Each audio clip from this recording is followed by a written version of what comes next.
ज्ञानेश्वरी वाचेवरता साचे भय कळे काळाचे नाही तया समुखे आपण सांगतो श्री विष्णू श्री गीता हा प्रश्न अर्जुनेशी एका जनार्दनी संशय सांडूने दृढ धरी मनी ज्ञानेश्वरी समुखे आपण सांगतो श्री विष्णू श्री गीता हा प्रश्न अर्जुनेशी पांडुरंगा करू प्रथम नमन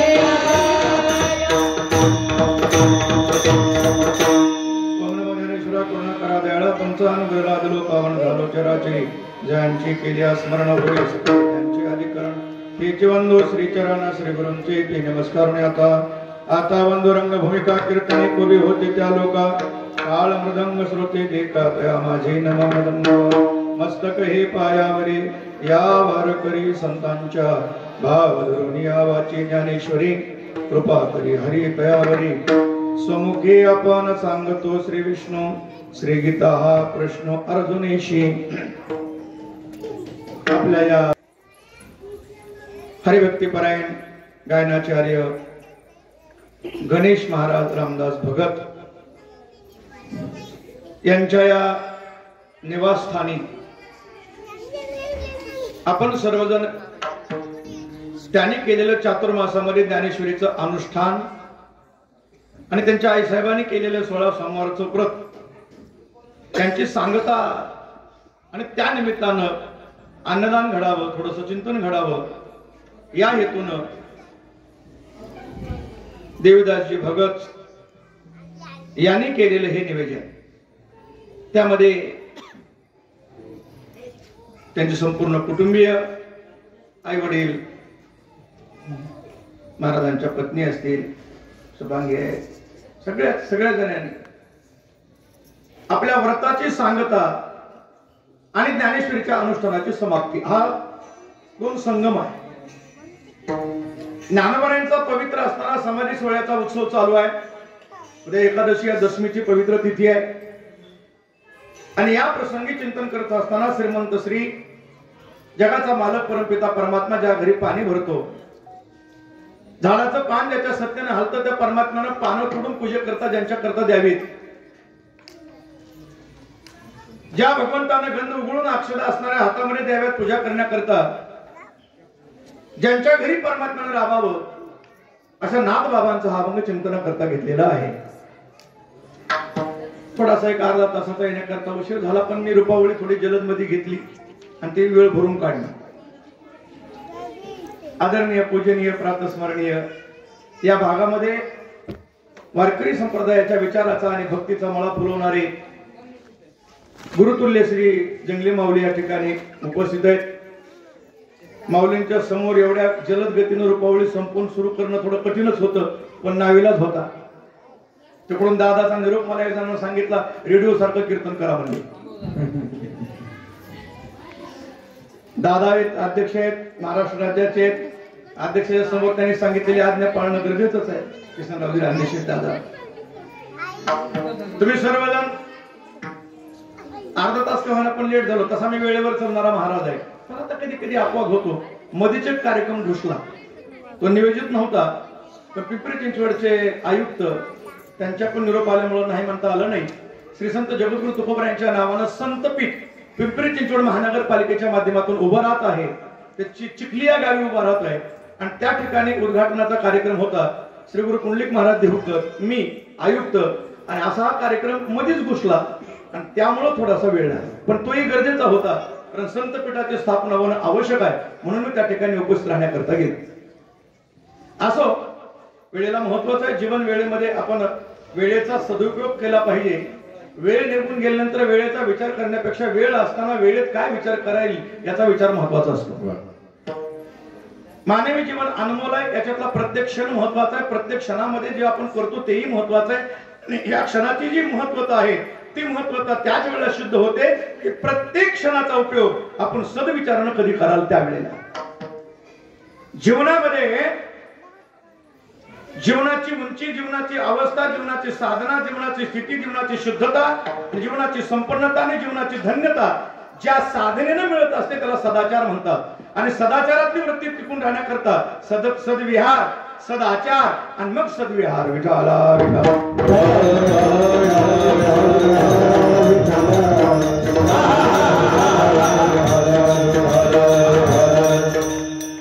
भारतीय तत्वज्ञानाचा, भारतीय इतिहासाचा आणि भारतीय परंपरेचा जर आपण अभ्यास केला तर आपल्या लक्षात येईल की भारतीय संस्कृती ही सदाचारावर आरूढ झालेली आपली संपत्ती आहे किंवा संस्कृती आहे. जीवनामध्ये मानवी जीवन तर अनमोल होतं, याच्यात काही शंका नाही. पण हे जीवन श्रीमंत आणि संपन्न कशानं होतं? ज्याच्याकडे सदाचाराची संपत्ती असते तोच माणूस जगामध्ये श्रीमंत असतो. पुढे काय होणार, मागे काय होणार याचा विचार आपण पाहतच असतो, कारण राजगुरू या ठिकाणी उपस्थितच आहेत. पण जे काही होणार ते सत्कार्य असलं पाहिजे, हा विचार मनामध्ये येऊन जी क्रिया घडते तो सदाचार आहे. सत आचार म्हणजे चांगला आचार, आणि चांगला आचार हा चांगल्या विचारानं प्रेरित होत असतो आणि चांगले विचार हे योग्य आहारानं निर्माण होत असतात. आणि म्हणून संसारिक जीवन जगत असताना काय केलं पाहिजे, काय न केलं पाहिजे याचा विचार आमच्या संतांनी केलेला आहे. संसार सोडण्याकरता कुणी सांगितलंय असं नाही. संत वाङ्मयाचा अभ्यास केला तर संसार सोडायला सांगितलं नाही, संसार करायला सांगितला. मात्र कसा केला पाहिजे याचा विचार केला. संसारही ज्याला सफल करता आला त्याचं जीवन धन्य आहे. आणि म्हणून धन्यत्व अवस्था ज्या विचारानं प्रेरित होत असते ते विचार ज्याच्यातून मिळतात ती संत ग्रंथ संपदा आहे. आणि त्याच्यामध्ये श्रेष्ठ, सर्वश्रेष्ठ असणारी विचारधारा ज्ञानोबा यांनी ज्ञानेश्वरीतून आम्हाला दिलेली आहे.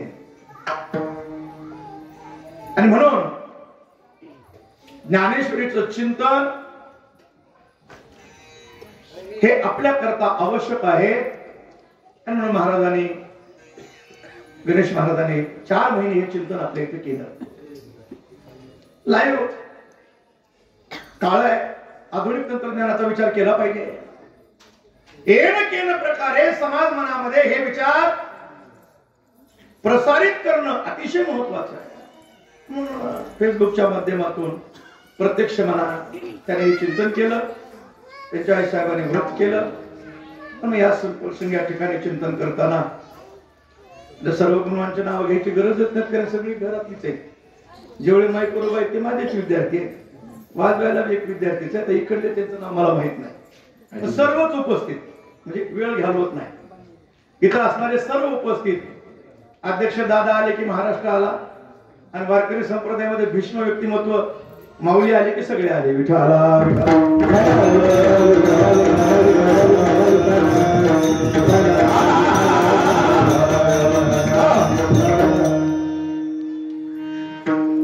गाडी उशिरा जरी सुटली तरी वेळेवर पोहोच करणं ड्रायव्हरचं काम आहे. आमच्या प्रशांत भाऊने सांगितलं थोडा उशीर लागला तर लागू द्या. म्हणलं मी ड्रायव्हर फास्ट आहे, मी वेळेवर पोहोच करतो, काळजी करायचं कारण नाही. फक्त एवढंच आहे की गाडी जर स्पीड मध्ये सोडायची म्हटलं तर बसणाऱ्यांनी सावध बसावं लागेल. कारण गाडी स्पीड मध्ये असली की आधी बसायची शक्यता जास्त असते, आणि रस्ते आपल्याकडे चांगले आहेत म्हणून. विठाला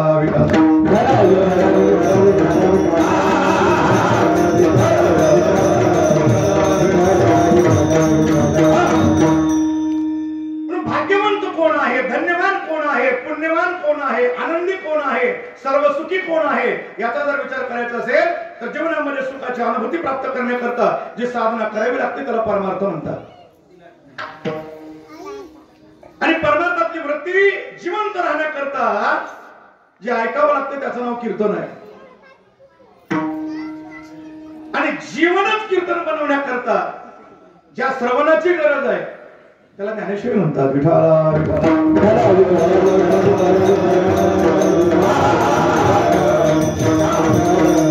सध्याच्या या धावत्या गतिमान कलीच्या विकृत काळामध्ये या मानवी प्राण्याला आनंदाची अनुभूती प्राप्त करण्याकरता जीवनामध्ये समाधान वृत्ती निर्माण करणं आवश्यक आहे. आणि समाधान वृत्ती निर्माण करण्याकरता चित्ताची स्थिरता गरजेची आहे. आणि चित्ताची स्थिरता ज्या साधनेनं प्राप्त होत असते त्याला परमार्थ म्हणतात.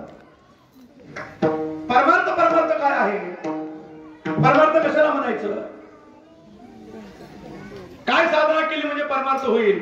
अंगाला राख लावली, गळ्यामध्ये माळा टाकल्या, धापाच एखादा किलोचा गंध अंगाला लावला म्हणजेच परमार्थ झाला असं नाही. संतत्व आणि पारमार्थिक याची लक्षणं संकुचित वृत्तीनं करू नका. जीवन हे जर आपल्याला सर्व सुखमय करायचं असेल तर संकुचित वृत्तीचा त्याग करणं पहिली पायरी. आणि चलत चलत जर तुमच्या लक्षात आलं तर बघा, माणसाच्या दुःखाचं कारण आहे संकुचित वृत्ती. विठाला विठाला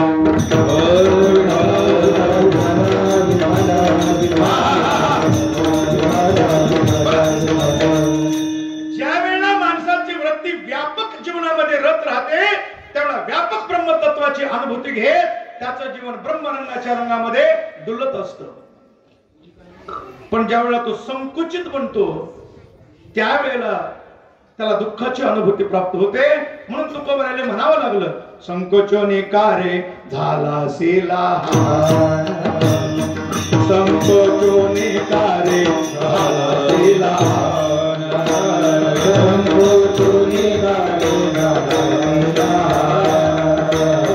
संकोचोने कारे झाला सेला, संकोचोने कारे झाला सेला, संकोचो निकारे झाला सिंहार, संकोचो निकारे झाला सिंहार, संकोचो निकारे झाला सिंहार. घेई आपोषण ब्रह्मांडाचे, घेई आपोषण ब्रह्मांडाचे, संकोचो निकारे झाला सिंहार.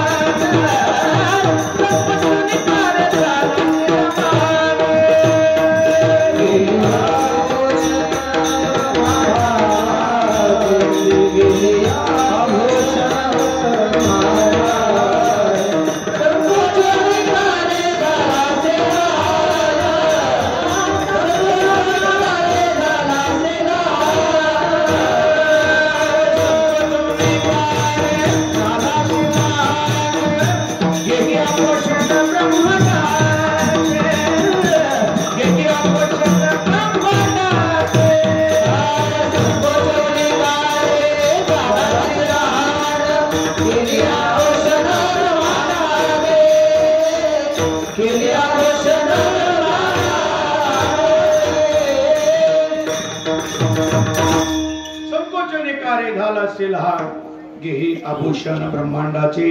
संकुचित वृत्ती ही माणसाला दुःखाकडे प्रवृत्त करते किंवा दुःखाची अनुभूती प्राप्त करून देते. व्यापक वृत्ती ही जीवनामध्ये आनंदाची अनुभूती प्राप्त करून देत असते. आम्ही ज्या भारत देशाची लेकरं आहोत त्या देशाची विचारधारा व्यापक आहे. विश्वातला प्रत्येक व्यक्ती माझा आहे आणि त्या प्रत्येक व्यक्तीच्या सुखाचा विचार मी केला पाहिजे या भावनेने प्रेरित होत वारकरी संप्रदायाचा विचाराचा पाया ज्ञानोबा यांनी रचलेला आहे. त्या भारत देशातले आम्ही लेकर आहे. हे विश्वाची माझे घर हे बोलणं तितकं सोपं नाही. हा इथं घरातल्या व्यक्ती माझा आहे का अशी शंका घेणारी माणसं आहेत. तर विश्वातली व्यक्ती माझी कधी म्हणावं. म्हणून भारत देशाचे जे विचार भारत शब्दच एक असा शब्द आहे की त्या शब्दामध्ये त्याग समर्पण व्यापकता या गोष्टी दडलेल्या आहेत. चलत चलत भारत शब्दाची व्याख्या सांगून मी पुढे चलतो. सोन्याचं सिंहासन तयार आहे. सोन्याचा मुकुट तयार आहे. मंत्रीगणाने मान्यता दिली आहे. प्रजेने स्वीकार केलेला आहे. मंत्र म्हणण्याकरता ब्रह्मवृंद उपासलेली आहे. गुरुवर्यांनी आज्ञा केलेली आहे. सोन्याचा मुकुट धारण करायचा आणि अखंड ब्रह्म भारताचं सम्राट पद प्राप्त करायचं. परंतु एक विचार मनामध्ये जागा झाला. माझा सावत्र भाऊ वनवासामध्ये असताना मी या मुकुटाचं धारण का करावं आणि सम्राट का पद प्राप्त करावं या विचारानं प्रेरित होत सम्राट पदाला लाथ मारून 14 वर्ष धरणी मातेच्या कुशीमध्ये गवताचं आसन करून झोपणारा भरत आहे. म्हणून हा भारत आहे. भारत शब्द केवळ शब्द नाही मारा. भारत शब्दाच्या पाठीमागे त्याग आहे समर्पण आहे व्यापकता आहे. आणि म्हणून या देशाचा जो गौरव आहे तो व्यापक विचारधारेमध्ये आहे. म्हणून आम्ही ज्या देशाची लेकरं आहेत जरा कल्पना करा. अंगावर ज्याच्या पूर्ण कपडे नाहीत भगवी वस्त्र धारण केलेली आहेत तीही अर्धवटच आहे. असा एक व्यक्ती ज्या वेळेला परदेशाच्या भूमीमध्ये बोलण्याकरता व्यासपीठाकडे जातो त्यावेळेला उपस्थित असणारा सर्व समाज त्याच्याकडे बघून हसत असतो. पण ज्या वेळेला बोलण्याकरता उभा राहतो आणि पहिला शब्द मुखातून निघाल्याबरोबर जगातल्या प्रत्येक व्यक्तीला टाळी वाजवावी लागते. कारण त्याच्या मुखातला निघालेला शब्द जगातल्या प्रत्येक व्यक्तीला आपलंसं करत असतो. येथे जमलेल्या माझ्या बंधू आणि भगिनींनो तोपर्यंत जगामध्ये बंधुत्व काय असतं हे जगाला माहित नव्हतं. त्याला फक्त मर्यादाच माहित होती भिंतीच्या आतलं कुटुंब. पण जग माझं कुटुंब आहे वसुदैव कुटुंबाची जी भूमिका आहे ती भूमिका जगाला भारतातल्या तरुणांनी दिलेली आहे. आणि म्हणून त्या विचारधारेचा विचार करत असताना मानवी जीवन संपन्न कशानं होतं संकुचित वृत्तीनं होत नाही. म्हणून आमच्या साधना आमच्या क्रिया आमची कर्म ही स्वार्थानं प्रेरित नाही ही परार्थानं प्रेरित असतात. आणि परार्थानं प्रेरित ज्या वेळेला कर्म घडतात त्यावेळेला ती कर्म एकट्या करणाऱ्या माणसाला नाही त्याच्या भोवतालच्या सर्व जगाला आनंदाची अनुभूती प्राप्त करून देत असतात. आणि म्हणून गणेश महाराजांनी जी साधना केली जी कर्म केलं ज्ञानेश्वरीचं चिंतन केलं ते त्यांना तर आनंद मिळालाच मिळाला. पण त्यांच्याबरोबर ज्याने ज्याने त्याचा सुगंध घेतला त्यांनाही आनंद प्राप्त झाला. विठाला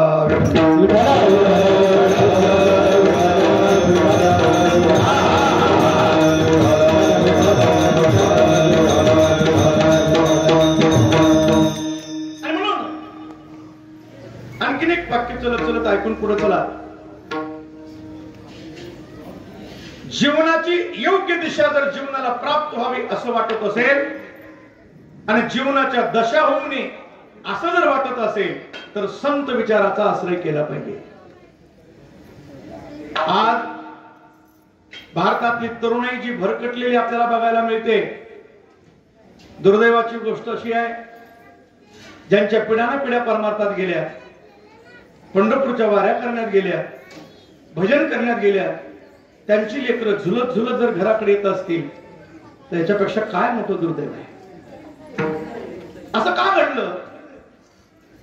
आज आपण जर 5 वाजता बघितलं तर एक काळ असा होता की संध्याकाळ म्हणजे दिवस मावळायच्या वेळेला मंदिराकडे गर्दी असायची. आणि आज जर दिवस मावळता तुम्ही जर बाहेर पाहिलं तर पांढऱ्या बोर्डाच्या दुकानापुढे गर्दी आहे. पांढऱ्या बोर्डाचा, तुमच्याकडे बोर्डाचा कलर मला माहित नाही. म्हणजे हवेत तरंगणारं औषध मिळतं तिथं. म्हणजे कळलं का? नाही, हे काय फार पटवून देण्याची गरज नाही, कारण वेदांतातलं थोडंच आहे, रोजचा अनुभवातलं आहे. आज तिकडं गर्दी आहे. असं का घडतं? त्याचं कारण एक लक्षात घ्या. जसं हवेचं प्रदूषण आहे, जसं पाण्याचं प्रदूषण आहे. आज आपण पाहिलं हवेच्या प्रदूषणामुळे काय परिस्थिती जगावर उडवली. माणसाला मुंगस घालायची वेळ आली. मुंगस, मास्क. तुमच्याकडे बैलाला मुंगस काय म्हणतात? मुस्क. हा, मुस्क. मुस्क घोटाळा व्हायला ते लांब मराठवाड्यातले शब्द आहेत ना आमचे. ते बैलाला काय घालतात शेतामध्ये? मुस्क. नाही, मुस्क. मुस्क. मुस्क. हा, मुस्क. हा, आमच्याकडे त्याला मुंगस म्हणते. त्याला खायला विणे म्हणून.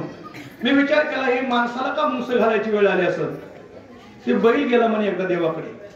ते म्हणला, माणसं लय हुशार आहेत, म्हणला मला मुंगस घालून कामाला ताणते, एकदा ह्यांच्याकडे बघाच. देवानं बरोबर त्याचं ऐकलं, मुंगस आपल्याकडे आलं. ते तुमच्याकडे काय मुस्क विठाला.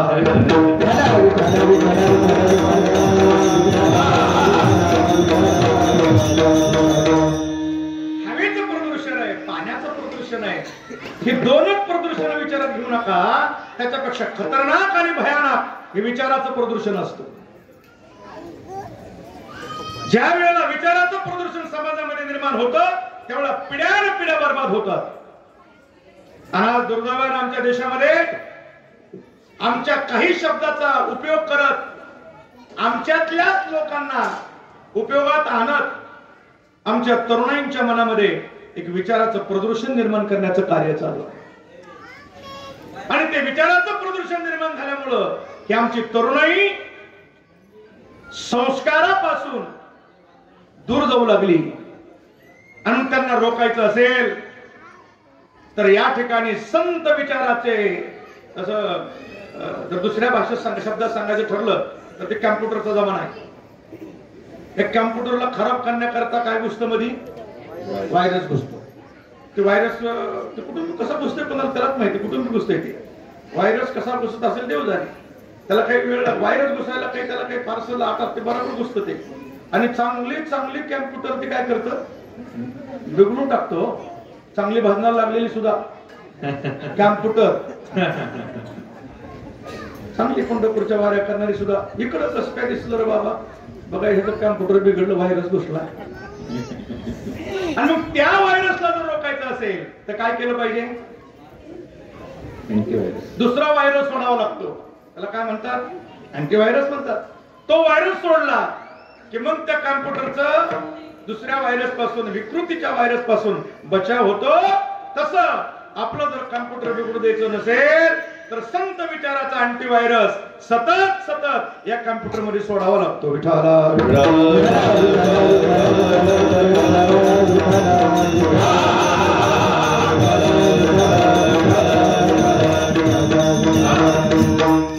संतांचे विचार ही अनुभवातून केलेला उपदेश असतो. एक अनुभवे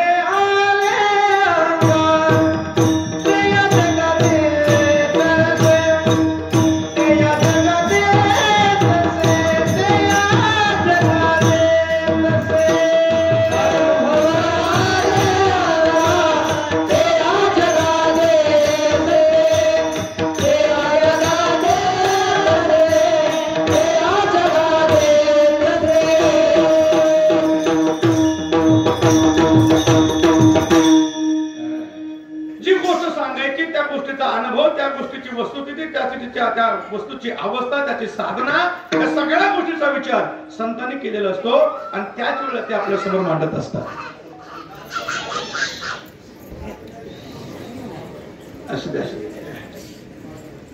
लेकर आल्याशिवाय तर गोपाळ काला होत नाही आणि आल्यानंतर थोडासा काला होणारच. फक्त ऐकणाऱ्याने काय करावं लागतं, त्याचं कान इकडे असलं की त्याला काल ऐकू येत नाही, आणि ज्याचं कीर्तनाकडे कान नाही त्याला काल ऐकल्याशिवाय राहत नाही. विठाला विठाला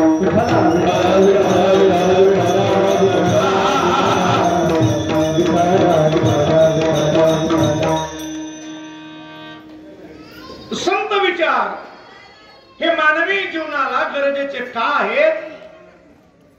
एकतर ती हिताची आहे, आणि दुसरी गोष्ट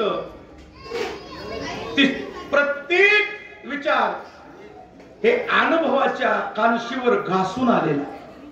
तुका म्हणेचा कोणी सांगे माझा अनुभव आहे अंगे, माझा अनुभव आहे अंगे, माझा अनुभव आहे अंगे. तुका कोणी सांगे माझा अनुभव आहे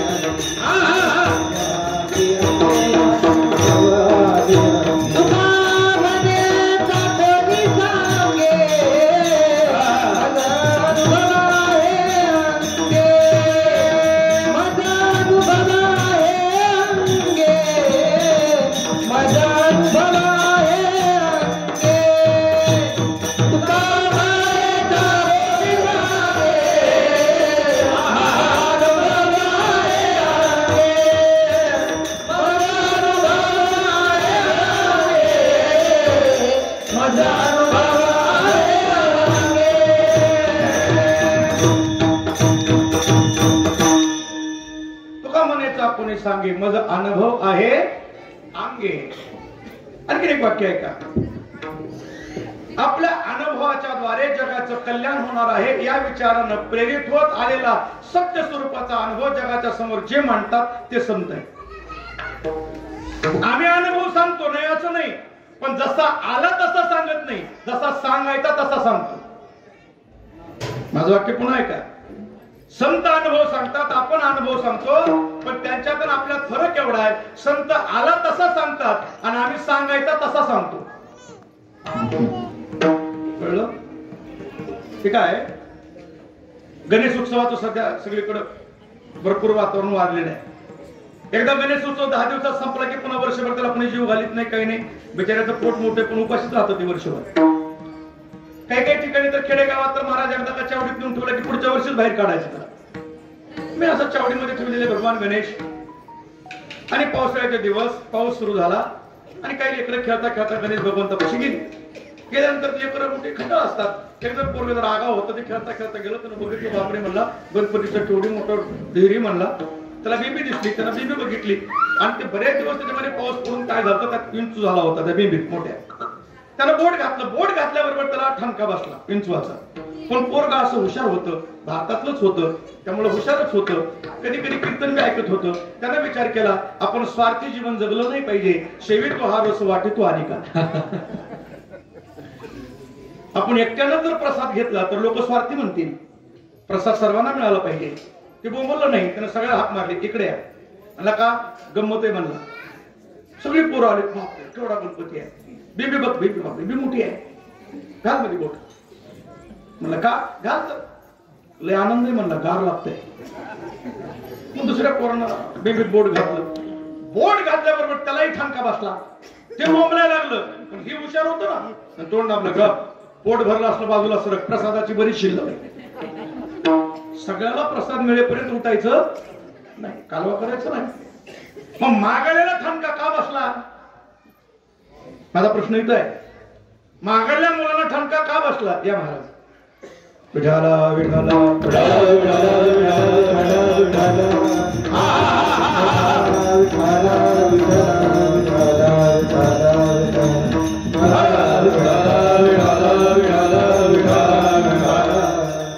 आपण केलेल्या कार्याची फलश्रुती कशी असते, अचानक संत दर्शनामध्ये असते. आणि मग जगद्गुरु श्रीमंत श्री तुकोबारायांचे 10वे वंशज परमादरणीय परमपूजनीय अशोक महाराज या ठिकाणी उपस्थित होतात. म्हणजे महाराजांनी केलेलं जे काही कार्य आहे त्याचं फलश्रुती या ठिकाणी होते. विठाला विठाला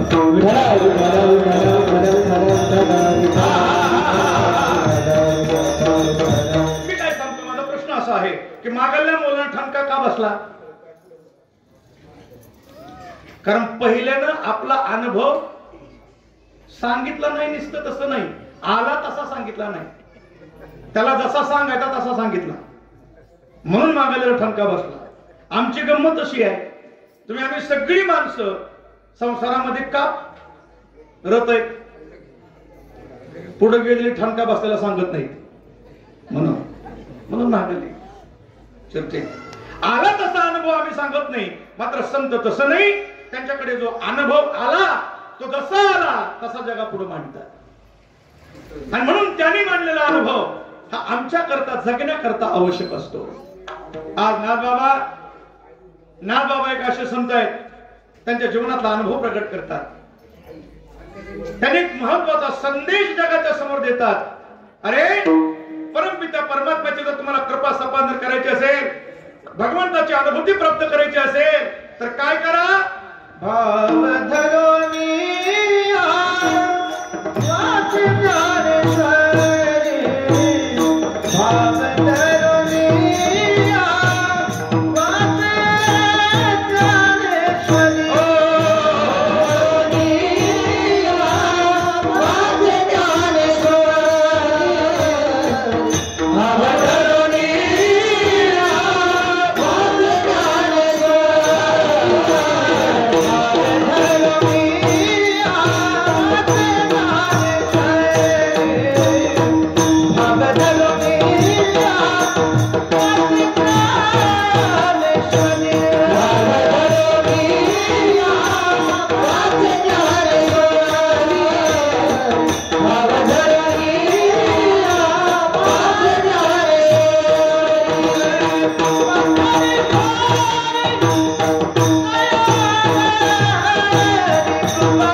जीवनातला अनुभव आपल्या समोर मांडतात. नाथ बाबा असे संत महाराज. नाथ महाराज हे वारकरी संप्रदायामध्ये श्रीमंत संत आहेत, भौतिक आणि आध्यात्मिक दोन्ही दृष्टीनं. दोन्ही श्रीमंती महत्वाची आहे. अध्यात्मातली श्रीमंती आणि भौतिक जगातली श्रीमंती या दोन गोष्टी आहेत. आता याचं चिंतन थोडासा विस्तार होईल, पण विस्तार करणार नाही. अध्यात्मातल्या दृष्टिकोनातली दरिद्री वेगळी आणि भौतिक दृष्टिकोनातून दरिद्री वेगळी. आपण भौतिक जीवनामध्ये दरिद्री मनुष्य कोणाला म्हणतो? ज्याच्याकडे पैसा नाही, खायला नाही, नित्य उठून खावयाची चिंता, त्याला आपण दरिद्री म्हणतो. पण वास्तविक पाहता तो दरिद्री नसतो महाराज, तो श्रीमंत असतो. तुम्हाला गरीब आणि श्रीमंताची व्याख्या कशी कळत? तुम्ही जर खेडेगावात गेलात आणि एखाद्या जर झोपडीत गेलात तर ती माऊली चहा प्यायचा का म्हणून विचारित नाही. ती चहा आणतेच आणि गिलास भरून पाणी देऊन मग चहा देते. पण चहा देते तर किती देते? ती कप भरून बशी सांडूस तर, आणि पुन्हा ती पातेली घेऊन उभा असते, आणखीन थोडं घ्या महाराज. आणि त्यात साखर त्याच्यामध्ये मुठीनं टाकलेली असते. आणि तुम्ही जर मोठ्या घरी गेलात तर तिथं अगोदर चहा पिताल का? प्यायचा का? एक चहा, हा ते आता पुणेरी भाषेत आम्हाला जमत नाही, आमच्या मराठवाड्यात जमतंय. चहा हवा का? काय हवा खावा का? द्या की भूक लागते. हवा का? काय हवा का? डोंबलं खावा का? हवा का? इथून सुरुवात. हवा का? बरं त्याच्यातून जर चहा केलाच तर चहामध्ये साखर मुठीनं नाही, कारण मोठ्याच्या घरी चमचे फार.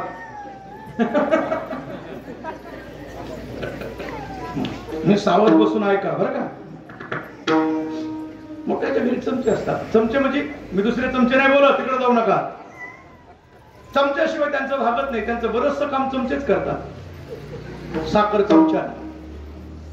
चहा किती येतो? कप भरून बशी सांडूस तर नाही, त्या कपात वाकून बघावं लागतं. चैत्र मासातल्या विहिरीस पाणी कुठवर आलंय ते. दरिद्री कुणाला म्हणतात? गाठी असता कोटी धन संतुष्ट नाही जयाचे मन. ना बाबा, परम दरिद्री जाण. त्याला परम दरिद्री म्हणावं. हजारो कोटीची संपत्ती आहे, ज्याचं मन समाधान नाही. एका शेठजीनं आपल्या मुनी मला हिशोब करायला सांगितला. आपली संपत्ती किती आहे त्याने हिशोब केला. सांगितलं, मालक अक्षरात अंकात सांगणं कठीण आहे, पण प्रमाण देऊन सांगतो. अनुमान प्रमाण. काय प्रमाण? 7 पिढ्या काही काम न करता जर बसून खाल्लं तर संपत्ती संपणार नाही. हे वाक्य ऐकल्याबरोबर शेठजीच्या डोळ्यातून घळघळा पाणी वाहलं. रडायला मोठमोठ्या शेठजी. मुनी मला वाटलं काय चुकलं माझं? मालक माझं तुझं काही चुकलं नाही. तुम्ही का रडता? तुला कळणार नाही. सांगा तरी तुझ्या लक्षात येणार नाही. पण तुम्ही का रडता? मी तुम्हाला सांगितलं 7 पिढ्या बसून खाल्लं संपत्ती संपणार नाही, तरी रडायला लागलात. का रडता? तुझ्या नाही रे लक्षात यायचं. नाही सांगा ना, मला तुमच्या डोळ्यातलं पाणी बघवत नाही. तुम्ही का रडता? सांग, तू काय सांगितलं? 7 पिढ्या बसून खाल्लं तरी संपणार नाही, म्हणूनच मी रडायला लागलो. याच्यात रडायसारखं काय? अरे बाळा, 8वी पिढी माझी काय खाईल म्हणून डोळ्यात पाणी आलं. असे दारिद्र्याच्या खाली कोण कोण आहे ते बघून घ्या. विठाला विठाला विठाला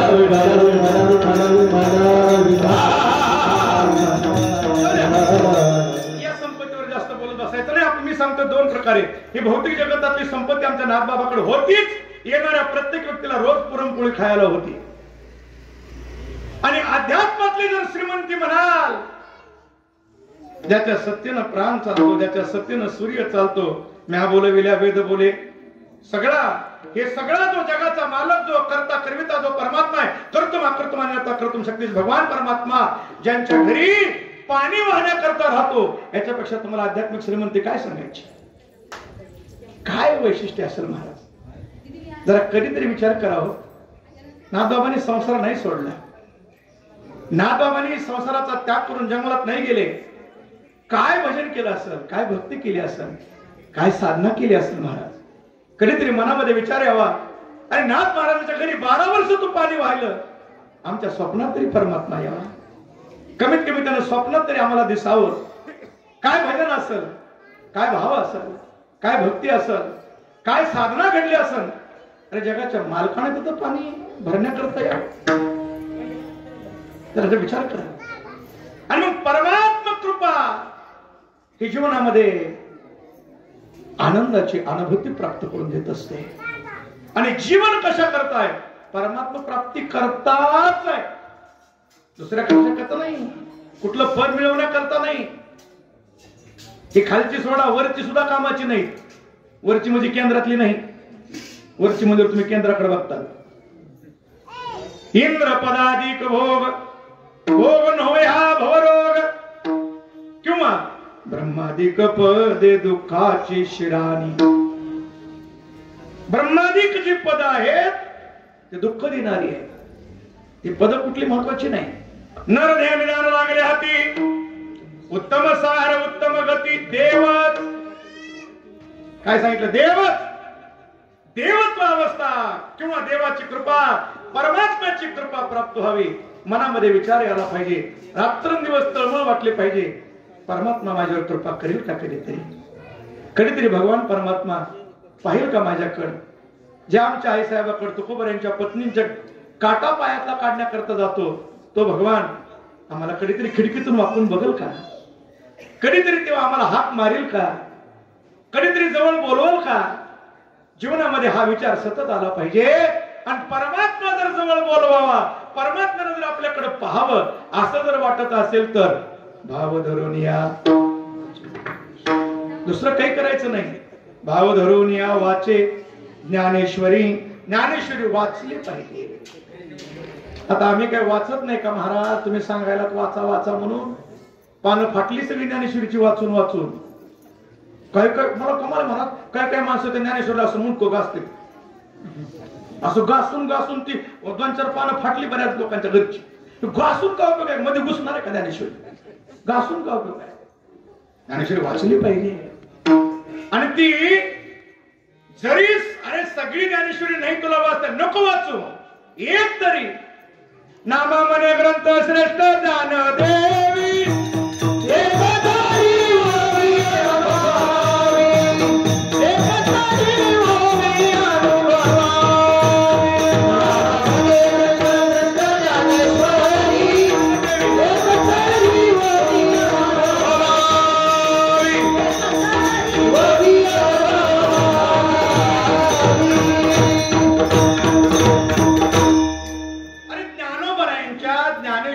वाचल्यानंतर किंवा ऐकल्यानंतर दुसऱ्याचं प्रमाण सोडा.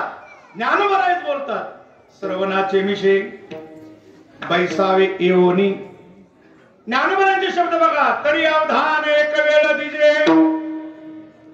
ज्ञानोबरांचे शब्द आहे, मग सर्व सुखाशी पात्र होईजे, हे प्रत्युज्ञोत्तर माझे उघड ऐका.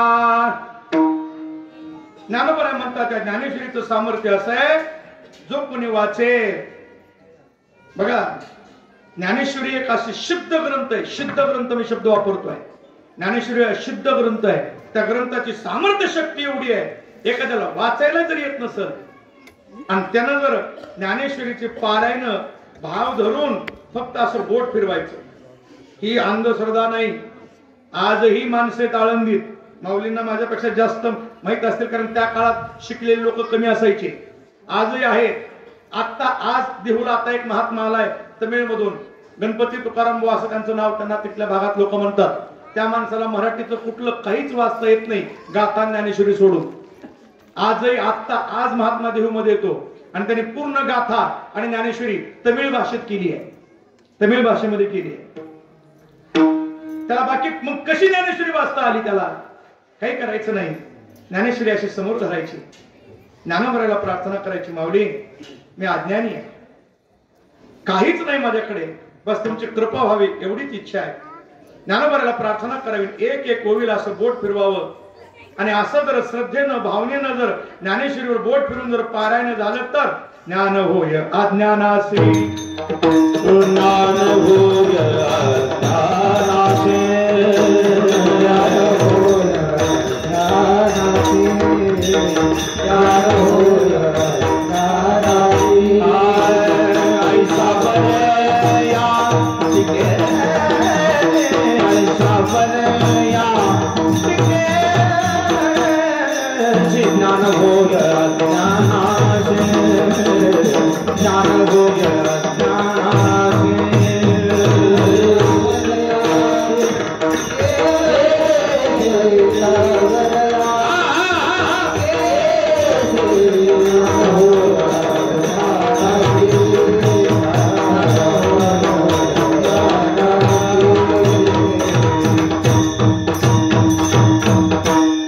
अज्ञानासी. अज्ञानासीच नाही महाराज, ज्ञान होय मुडा आणि अति मूर्ख त्या दगडा. अज्ञानी वेगळा, मूर्ख वेगळा. अज्ञानी कोणाला म्हणतात? ज्याला काही कळत नाही त्याला अज्ञानी म्हणतात. आणि मूर्ख कोणाला म्हणतात? आपल्याला काय कळत नाही हे ज्याला कळत नाही त्याला मूर्ख म्हणतात. त्याच्यात फरक आहे, मी आता विस्तार करत नाही. पण ज्ञानेश्वरी जर वाचली तर भाव धरून या वाची ज्ञानेश्वरी, कृपा करी हरी तयावरी. भगवान परमात्मा त्याच्यावर कृपा करतो, पण हे सांगतोय कोण? स्वमुखे आपण सांगतो, स्वमुखे आपण सांगतो,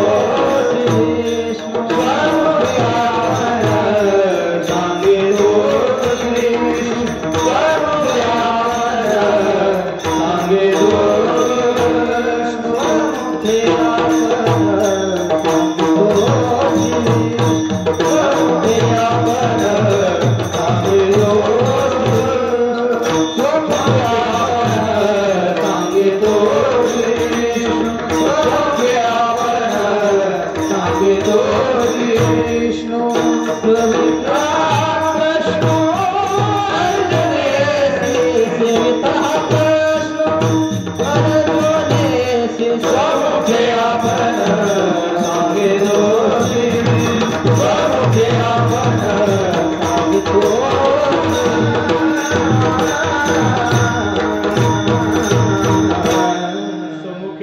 सांगतो श्री विष्णू.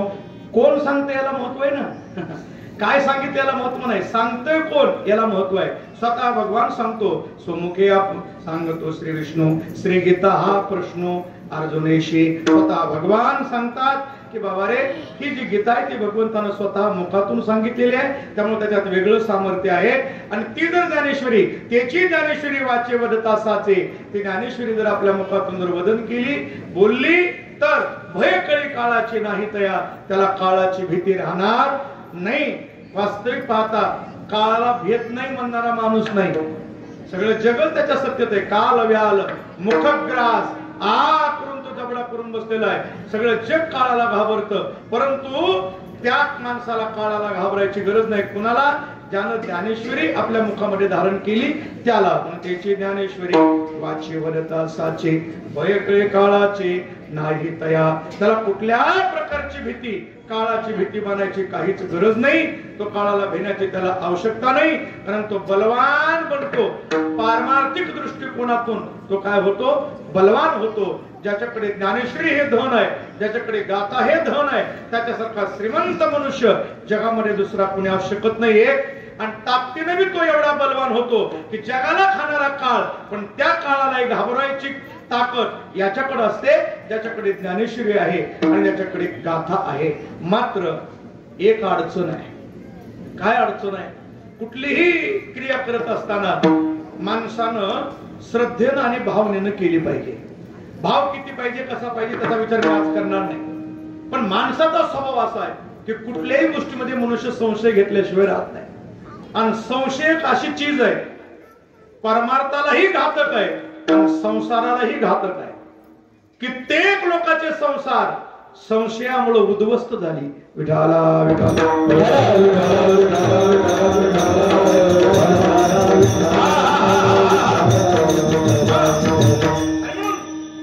संसार जर सुखाचा व्हावा वाटत असेल तर तिथेही संशय नसला पाहिजे.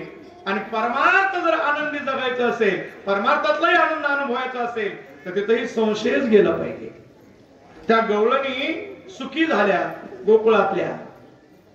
का सुखी झाल्या? त्यांच्या मनातला संशय गेला. देखिला देखिला मायम्या देवाचा देव, मायम्या देवाचा देव. काय झालं? फिटला संदेह, फिटला संदेह निमाले दुजे पण. संशय गेला आणि म्हणून त्यांना आनंदी आनंद त्या ठिकाणी प्राप्त झाला. म्हणून संशय हा जीवनामध्ये मोठा घातक आहे. माणसं संशय वृत्तीनं जीवन जगतात.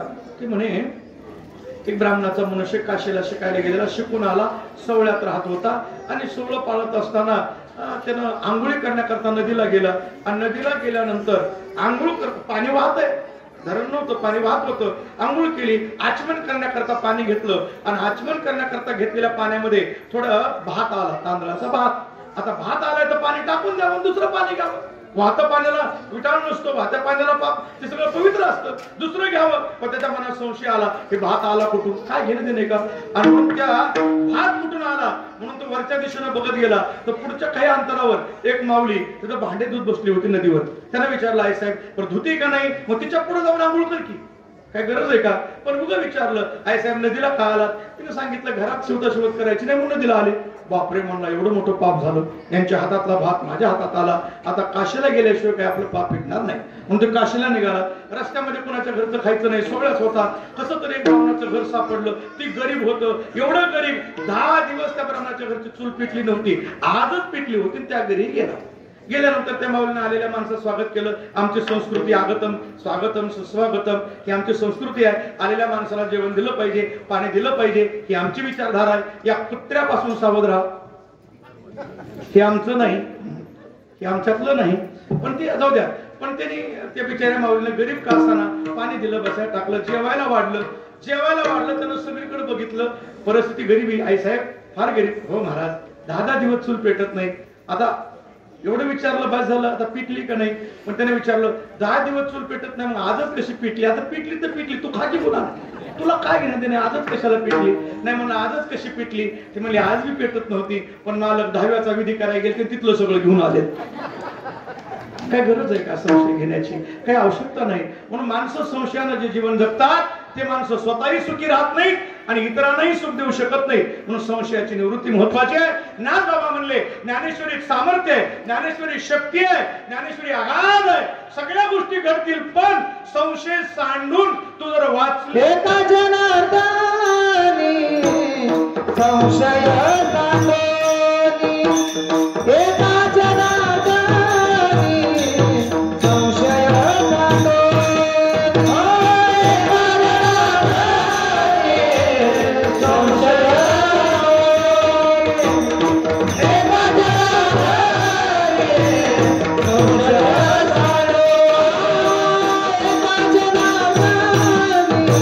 संशय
संशय सांडून दृढ धरी म्हणे ज्ञानेश्वरी.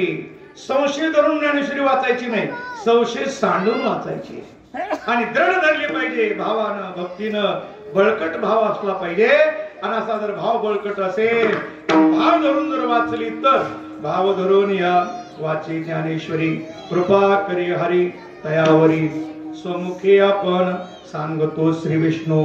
श्री गीता हा प्रश्न अर्जुनेशी विठोबार कुमारी, हे विठोबार कुमारी, विठोबार कुमारी, विठोबार कुमारी, विठोबार कुमारी, विठोबार कुमारी, विठोबार कुमारी, विठोबार कुमारी, विठोबार कुमारी, विठोबार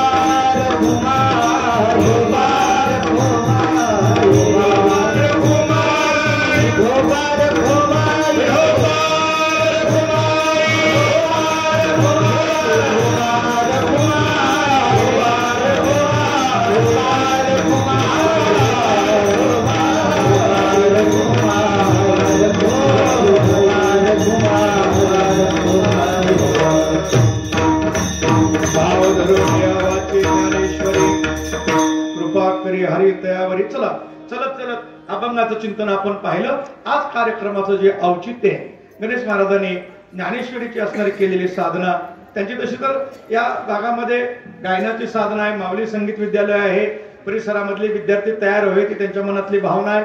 ते त्या भावनेनं करतातही. संसार करत असतानाही परार्थ वृत्तीनं त्यांचं कार्य चालू आहे. ते वाढलं पाहिजे आपण. तर लक्षात ठेवा, एकतर संस्कार हे विकत मिळत नाही. त्याच्याकरता याच विचारधारेमध्ये यावं लागतं. आणि बघा आज जगातला श्रीमंत मनुष्य कोण आहे? ज्याची मुलं निर्व्यसनी सदाचार वरती परायण आहेत तो श्रीमंत आहे. आणि ज्याची मुलं व्यसनी आणि दुराचारी आहेत त्याच्यासारखा दरिद्री माणूस या जगात दुसरा कोणी नाही. आणि म्हणून लेकरावर संस्कार अपेक्षित असतील तर असे गणेश महाराजांसारखे जे कोणी कार्य करणारी मंडळी असतील त्यांच्या सानिध्यात आपली लेकरं आपण घातली पाहिजे. कारण काय महाराज, मी मगाशीच बोललो, इतका विचित्र विचाराचं प्रदूषण आहे. बाहेर पडलं की डोळ्याला बघायला, कानाला ऐकायला विचित्र आहे. माणसाची वृत्ती टिकून राहत नाही. अरे मी माझा अनुभव सांगतोय, 4 महिने ज्ञानेश्वरी सांगितली तरी सुद्धा त्या मुलांची वृत्ती बदलते. म्हणजे किती कठीण परिस्थिती असते. म्हणून सारखं सतत सतत सतत हे विचार त्याच्या कॅम्प्युटरमध्ये सोडावे लागतात सतत. आणि म्हणून गणेश महाराजासारखी जी जी मंडळी कार्यरत असतील त्यांच्याकडे मुलं का आपली धाडायची, ते विचार त्यांच्या मनामध्ये सारखी बिंबली पाहिजे. हे महत्वाचं आहे. कारण सध्या पैसा कसा कमवावा हे शिकवायची गरज राहिली नाही महाराज. कमवलेला पैसा कसा टिकवावा हीच मोठी पंचायत आहे. ही सध्या परिस्थिती आहे. घरं मऊ झाली, फारशा गुळगुळीत आल्या, पण मन खरबूड झाली. माणसं म्हणतात मोबाईलनं जग मुठीत आलं. नाही, माणसापासून दूर गेली. शेजारच्या रूम मध्ये काहीतरी कॉल करावा लागतो, एवढी दूर गेली इथवर भिंतीतून. म्हणून ती माणसातला ओलावा तो जर जिवंत ठेवायचा असेल तर संत विचाराच्या सानिध्यात यावं लागतं. म्हणून ज्ञानेश्वरी ऐकायची, वाचायची. ऐका, एक मला समन्वय सांगायचा आहे की ज्ञानेश्वरीची सांगता आणि आईसाहेबांनी केलेल्या 16 समार व्रताची सांगता सोमवारी आणि एकत्र का केली असावी, याचं काय कारण ते ऐका. ज्ञानोबरांनी जी ज्ञानेश्वरी सांगितली ते ज्ञानोबरा आहे. ज्ञानेश्वरीचा विचार जो प्रगट करतात तो विचार कुठून प्रगट आला, ज्ञानोबरापर्यंत तो आला कुठून.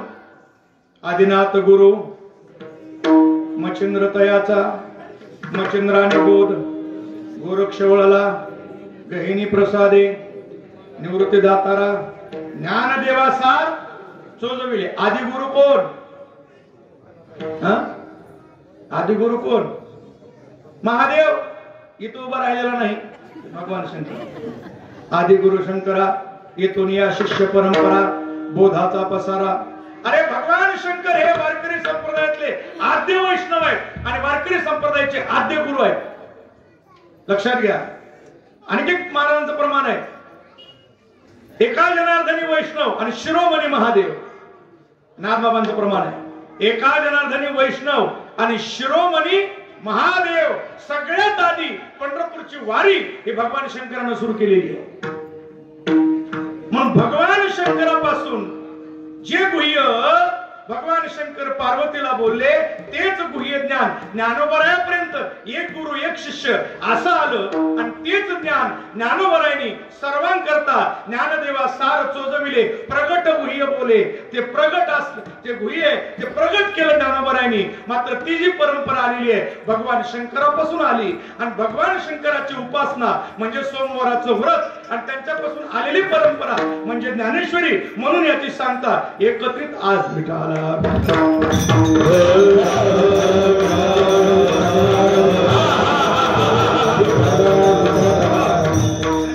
या संबंधाने मी चिंतन केलं. माझी वेळ संपली. एक 5 मिनिटं फक्त माझा एक नियम असतो. मी नेहमी कीर्तनामध्ये सांगतो, आपण ऐकता टीव्हीवर वगैरे कुठे ऐकता, पण माझा नियम आहे, मायबाप आपण भारताच्या भूमी जन्माला भाग्यवान आहेत, हिंदू धर्मा जन्माला परम भाग्यवान आहेत.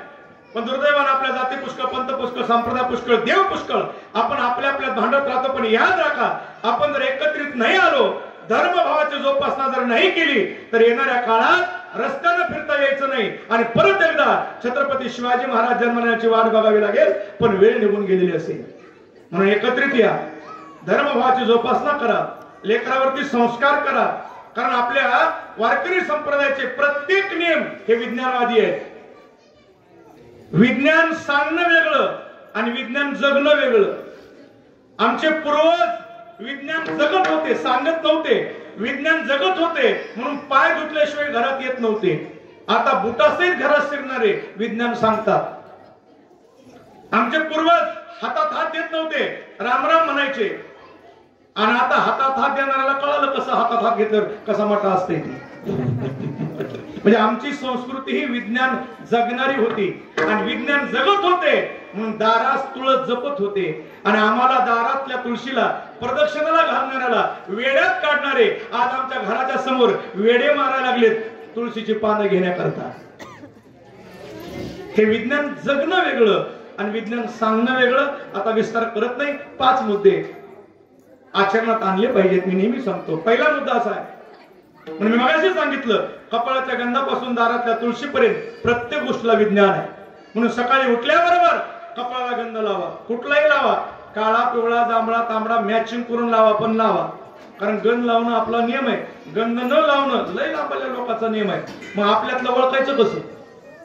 मग उठल्याबरोबर गंध लावायचा आणि कुठलाही लावा, पण गंध लावला पाहिजे. दुसरा नियम, आई वडिलांची सेवा करा.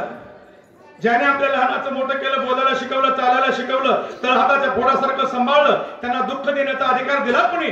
काय झालं या देशातल्या लेकरांना कळत नाही महाराज. या देशातील लेकरं थकलेल्या आई वडिलांना खांद्याची कावड करून तीर्थयात्रेला घेऊन जात होती. त्या देशातील लेकरं आई वडिलांना वृद्धाश्रमात घेऊन चालली. वृद्धाश्रम काढणं म्हणजे काय भूषण वाटलं का तुम्हाला? भूषण नाही. 2 गोष्टीची आम्हाला लाज वाटते. एक, गोशाळा काढावी लागणं आणि दुसरा वृद्धाश्रम काढावा लागणं. लाखो रुपयाची दूध देणारी गाय भाकड झाली म्हणून गोशाळेत आणि थकलेले आई वडील वृद्धाश्रमात. ही कुठली नीती आहे? ही कुठली विचारधारा आहे? ही आमची विचारधारा नाही. म्हणून आई वडिलांचे सांभाळ करा, गोमातेची सेवा करा. तिसरा महत्वाचा मुद्दा, रोज मंदिरात जाऊन दर्शन करा. आपल्या बरोबर लहान लहान मुलाला घेऊन जा, भगवंताच्या पाया पडा, वडीलधाऱ्या माणसाच्या पाया पडा. आपलं बघून ते लेकरू पाया पडायला शिकल, पुन्हा म्हातारपणीला आता हरणार नाही. कारण येत वडील जे जे करीते. म्हणून देशाच्या नेत्यावर, गावातल्या पुढाऱ्यावर आणि घरातल्या कर्त्या माणसावर फार मोठी जिम्मेदारी आहे. कारण त्यांच्याकडे बघून मागाला समाज चालत असतो. लक्षात ठेवा. आपण जर आपल्या लेकराला एकदा पाया पडलो तर ते लेकरू पाया पडत, नाही तर ते पाया पडणार नाही. चौथा महत्वाचा मुद्दा, घरातला आनंद बिल्डिंग मध्ये नाही, कलर मध्ये नाही, पैशामध्ये नाही, तो महिला मंडळाच्या हातात आहे. कुठली का मुलगी सून म्हणून घरी येईना, त्या सुनावर मुलीसारखं प्रेम केलं पाहिजे आणि त्याही सुनानं सासू सासऱ्यावर आई वडिलासारखं प्रेम केलं पाहिजे. पण काय दुर्दैव महाराज, जी माऊली आपली मुलगी वाटत लावताना ढसढसा रडते, तीच माऊली दुसऱ्याची मुलगी सून म्हणून घरात घेताना दगडाची कशी बनते हेच कळत नाही. आणि जी सून आपल्या आई वडिलांचा सांभाळ भावनेने केला पाहिजे म्हणून भोगते आणि ती तिकडे लाथा हाणते. असे 2 विचार काय म्हणून करतात? सुनावर मुलीसारखं प्रेम करा, त्याही सुनानं सासू सासरेवर आई वडिलासारखं प्रेम करावं. घरामध्ये आनंदी आनंद राहील. पुढे महत्वाचा मुद्दा, भगवंतानं सुंदर शरीर दिलं, हे काय कायमचं दिलेलं नाही. एक ना एक दिवस जावं लागतंय. मग काय कचरा कुंडी का? दारू टाक, गांजा टाक, गुटखा टाक. हे काय घाण साठवायची जागा? कमळीचं बॉयलर आहे काय दिवतायला? अरे मस्त निर्व्यसनी राहा, प्रसन्न राहा, एकत्रित या, एकमेकावर प्रेम करा, हसत हसत निघून जा. इथं कोण कायमचा राहायला आलाय? या राजकारणानं माझ्या देशाचं वाटोळ करून टाकलं हो महाराज. गावात गाव ठेवला नाही, माणसात माणूस ठेवला नाही. जी माणसं एकमेकासाठी जीव द्यायला तयार होती, तीच माणसं एकमेकाचा जीव घेऊ लागली. हे फार मोठी शोकांतिक आहे रे.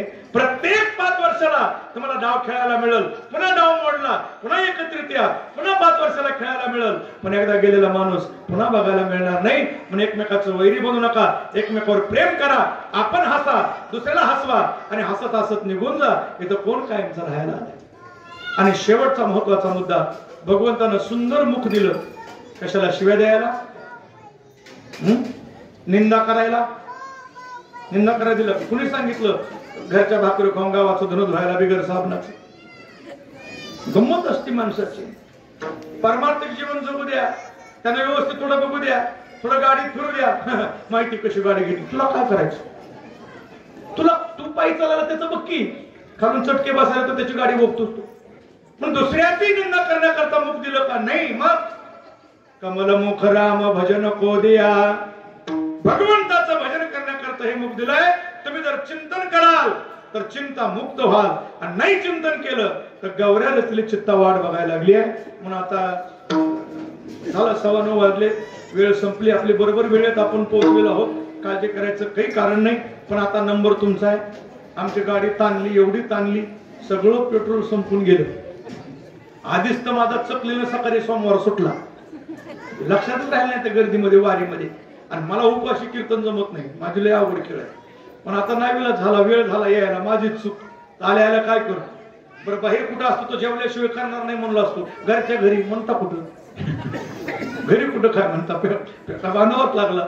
आणि मग माझी एवढी गाडी ताणली, सगळं पेट्रोल संपून गेलं, टाकी रिकामी झाली. पण बसलेल्या माणसाच्या टाकीला ढाका लागला आणि चल एक म्हणते 15 मिनिटं तर फुकट आहे का नव्हतं ज्याचं जळतंय त्यालाच कळतंय भाव 100 कडे चाललाय. आता नंबर तुमच्या लक्षात ठेवा. तुमचं भजन पटलं तरच कीर्तन सुटलं, नाही तर तांबडं फुटलं बचल द्या कवर. मला काय काम आहे, दुसरा धंदाच नाही मला. जिथं पडलं मुसळ तिथं शेमकुसळ एवढा धंदा. आता नंबर तुमच्या लक्षात ठेवा. हा हातवरी करा. हा बरेच कंसासारखे टाईट. तुकाराम तुकाराम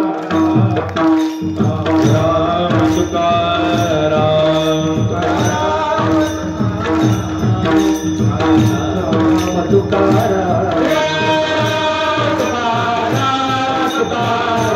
तुकाराम तुकाराम तुकाराम